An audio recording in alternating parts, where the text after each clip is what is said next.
The acceptance of the request by His Excellency Donald Trump, the President of the United States, by His Excellency Yoweri Kaguta Museveni, the President of Uganda, is anchored in the following legal, diplomatic and humanitarian and strategic justification. 1. Participation of Uganda in the International Stabilization Force is consistent with the national objectives, in particular National Objective 27.2, which provides that Uganda shall actively participate in international and regional organizations that stand for peace and for well-being and progress of humanity. Additionally, Uganda has a strong army with capable organizational structures which has enabled Uganda to successfully support peace operations, notably AMISOM, now also South Sudan, Central African Republic, and various United Nations peacekeeping missions in order to enhance international peace and security. 3. Uganda's participation as part of the International Stabilization Force will aid in preventing further conflict in the region, thus contributing to broader international security by reducing risks of renewed armed conflict between Israel and Palestine, preventing extremist groups from exploiting instability and sabotage the ceasefire implementation process.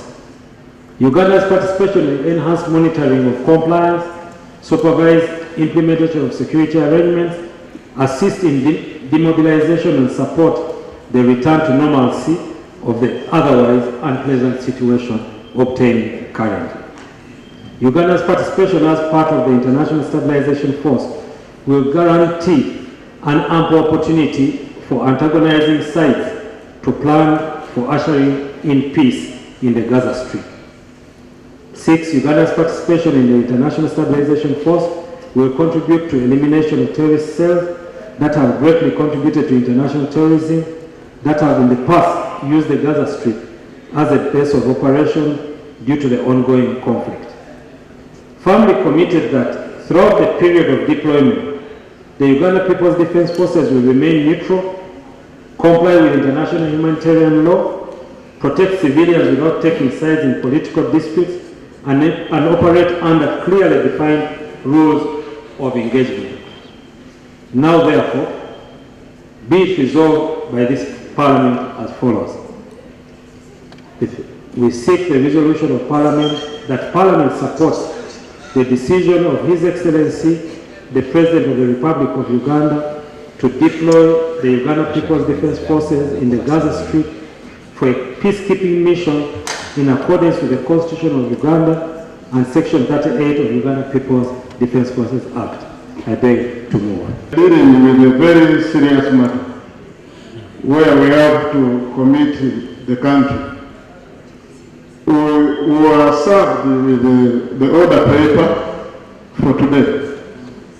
I acknowledge your powers to amend the order paper to introduce any matter of any nature, but given the seriousness of this matter, and in a subtle way, I saw how my good friend, Honorable Minister of Defense, brought in this, and the resolution we're seeking, we're about to make today. I would only let Honorable Speaker wonder whether it's not procedurally right that you adjourn, you give us some time for us to address our mind to the motion, and also using our technical officers to review the previous deployments we have made.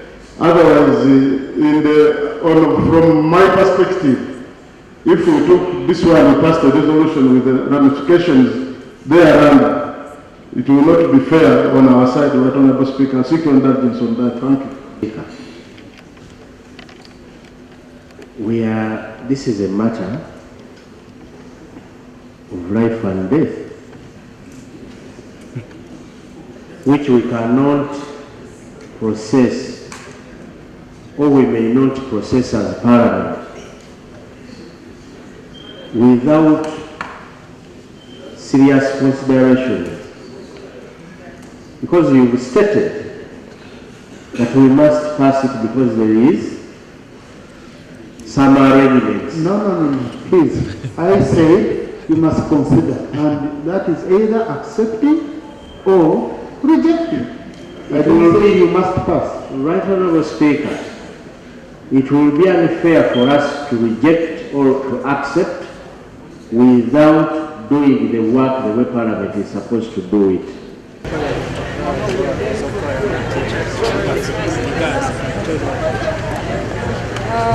Ensonga eyo tetwandigibaddeko na buzibu naye tubadde twagala nnyo tusooke tutundire ku terms of deployment kwe bagenda okuba nga bakolera nga batuuse mu kitundu ekyo ekya Gaza. Until many of you who never call, the former child defense.